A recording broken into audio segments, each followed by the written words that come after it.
संतोष देशमुख हत्या प्रकरणाचा लढा सुरेश धस यांनी 2 महिने तेवत ठेवला. बीडमधील सर्वात मोठे नेते म्हणून त्यांच्याकडे पाहिलं जाऊ लागलं. मात्र त्याच वेळी सुरेश धस यांनी धनंजय मुंडेंची भेट घेतल्याचं बाहेर आलं आणि विरोधकांनी धसांच्या विश्वासार्हतेवरती प्रश्नचिन्ह उभा केलं. एका फटक्यात सुरेश धस आउट झाले. ही पोकळी कशी भरून निघणार असं वाटत असतानाच हत्येच्या 72 दिवसांनंतर सुप्रिया सुळे मस्साजोगमध्ये पोहोचल्या. या दौऱ्यानंतर धस आउट, सुप्रिया सुळे इन अशी चर्चा सुरू झाली. काय घडलं आजच्या मस्साजोग आणि परळी दौऱ्यात पाहुयात राजकीय शोलेचा हा स्पेशल रिपोर्ट.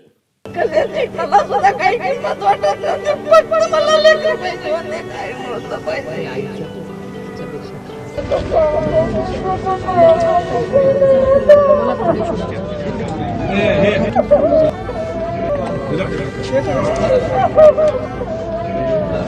तुम्ही आंदोलन वगैरे काय करू नका, तुमचा लढा आम्ही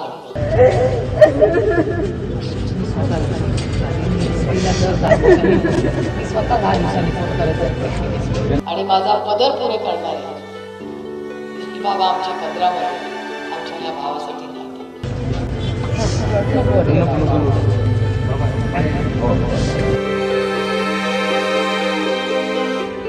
मस्साजोगचे सरपंच संतोष देशमुखांच्या निर्घृण हत्येला 72 दिवस उलटले. याच दरम्यान देशमुख कुटुंबियांची भेट घेण्यासाठी खासदार सुप्रिया सुळे आज मस्साजोगमध्ये पोहोचल्या. डाव्या बाजूला आमदार जितेंद्र आव्हाड, उजवीकडे खासदार बजरंग सोनवणे आणि आमदार संदीप क्षीरसागर यांच्यासोबत सुप्रियाताईंनी देशमुख कुटुंबियांची भेट घेतली. यावेळी संतोष देशमुख यांच्या आईच्या अश्रूंचा बांध फुटला. सगळे आहेत तुम्ही आमच्या पाठीचे, सगळं गाव पण माझं, सगळे गावकरी माझे. मला एक पण माणूस विसरू शकत नाही आम्हाला. माझ्या काकांनी फोन लावून म्हणजे सांगितलं की माझ्या भावाचं असं असं झालंय, तुम्ही पकडा. ते फक्त इतकंच सांगत होते की ह्या टायमापर्यंत ते टायमापर्यंत आम्ही सोडवतो. म्हणजे ज्यापर्यंत आमच्या हातात डेड बॉडी येत नव्हती तोपर्यंत माझा चाचा त्यांना कॉल करून विचारत होता, तुम्ही कधी आणून देणार, कधी आणून देणार. तेव्हा ते सांगत होते की जिवंत आहेत, आम्ही इथपर्यंत आलेत, आम्ही इथपर्यंत त्यांना आणून सोडतो, तिथं तुम्ही या. मग हे तिथं गेले की ते म्हणायचं नाही नाही ते त्या दिशेने. म्हणजे आता मला विष्णू चाटेचा आणि पोलीस स्टेशनला आरोपी फोन करायचे आणि मग ते फोन करायचा, 20 मिनिटांमध्ये सोडतो, 10 मिनिटात सोडतो. ज्या दिवशी त्याला समजलं की डेट झालाय लगेच फोन बंद कर. 12 पर्यंत त्यांचा फोन चालू होता. त्यावेळेस पण पोलिसांनी तो ट्रॅक केला. ह्यात सगळे कोण असतील तर दोषी, माझ्या लेकराला मारणारे ह्यात सगळे पोलीसच असतील, कोण असतील फौजदार असतील, कोण जमादार असतील, काय असतील काय असतील, फक्त ह्यांच्यावर पूर्ण दोष. न्यायच मला लवकर पाहिजे, जशाच्या तसे मला ते लोक माझ्या लेकराला केलं तसं बघायला आज भेटले पाहिजेत. राम लक्ष्मण होते, आता मला राम गेला, लक्ष्मण एकदा करून तरी काय. त्यांची बदली नको तिथल्या पोलिसांची, डायरेक्ट त्यांना शिक्षा झाली पाहिजे. एवढीच इच्छा आहे. त्यांच्यामुळेच हे सगळं झालं. पोलीस स्टेशन घेतलंच नको, त्याचा उपयोग त्यांनी कशामुळे केलं? पैशामुळेच केलं असे नाही, पैशाच्या जीवावरच केलं. ते काय पैसे खातात का, अन्न खात नव्हते का?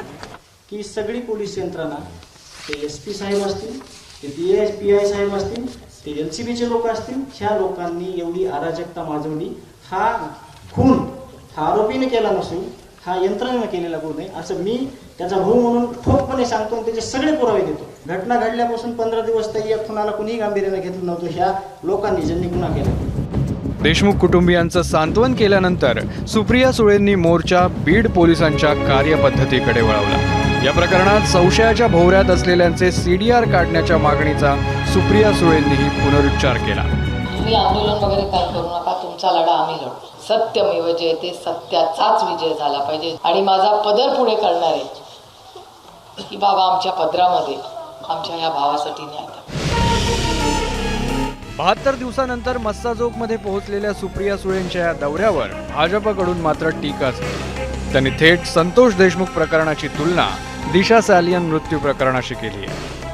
ताईला मी विनंती करतो की तुम्हाला जेवढं देशमुख कुटुंबाची चिंता असलीच पाहिजे, आपल्या महाराष्ट्रातलं कुटुंब आहे, तसंच सालेन कुटुंबाला पण सुप्रियाताई कधी जाऊन भेटणार आहेत का?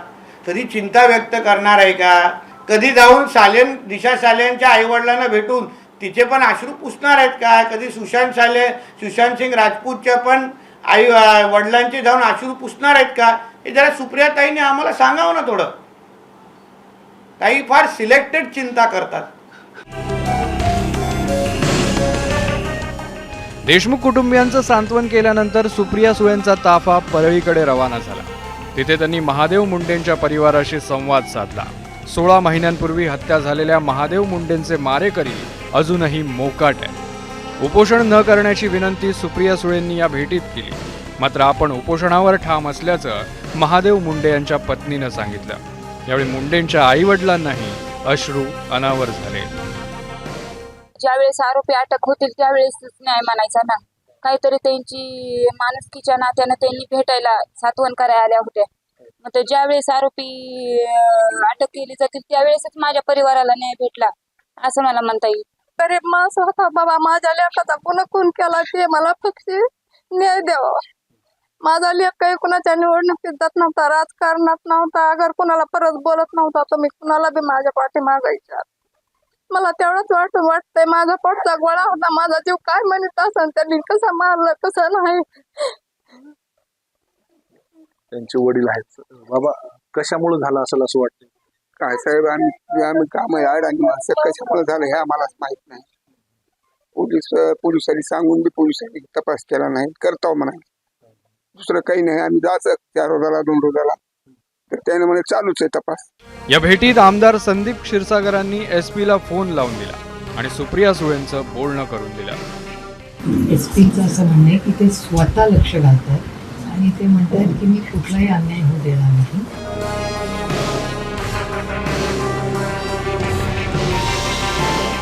मस्साजोग आणि परभणी प्रकरणात सुरेश धस यांनी पुढाकार घेतला होता. गेले काही दिवस आव्हाड विरुद्ध धस असा सामनाही रंगला.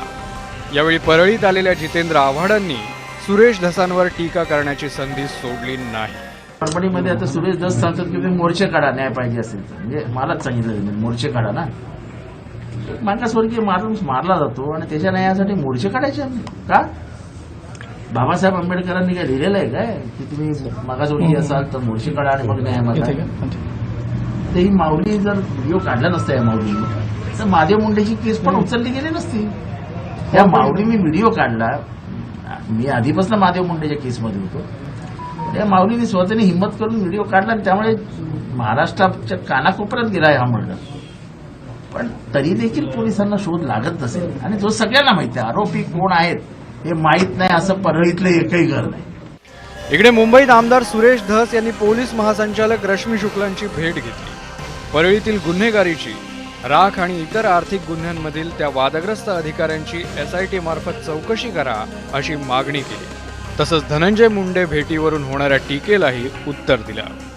संतोष देशमुख यांच्या खून प्रकरणामध्ये जी SIT नेमलेली आहे त्या SIT मध्ये सायबर सेलचे 2 अधिकारी कर्मचारी यांची नियुक्ती करावी अशा प्रकारची विनंती मी रश्मीजी शुक्ला मॅडम यांना केलेली आहे आणि माननीय मुख्यमंत्र्यांना सुद्धा हीच विनंती त्या ठिकाणी केलेली आहे की इथं सायबर सेलचे 2 अधिकारी कर्मचारी त्याच्यामध्ये असण्याची आवश्यकता आहे. माझ्याकडं संशयानं बघण्यासारखं काहीच नाही आहे याच्यामध्ये. 4.5 तास हा शब्द वापरल्यामुळं त्याच्यामध्ये मोठ्या प्रमाणात संभ्रम निर्माण झाला हे मात्र खरं.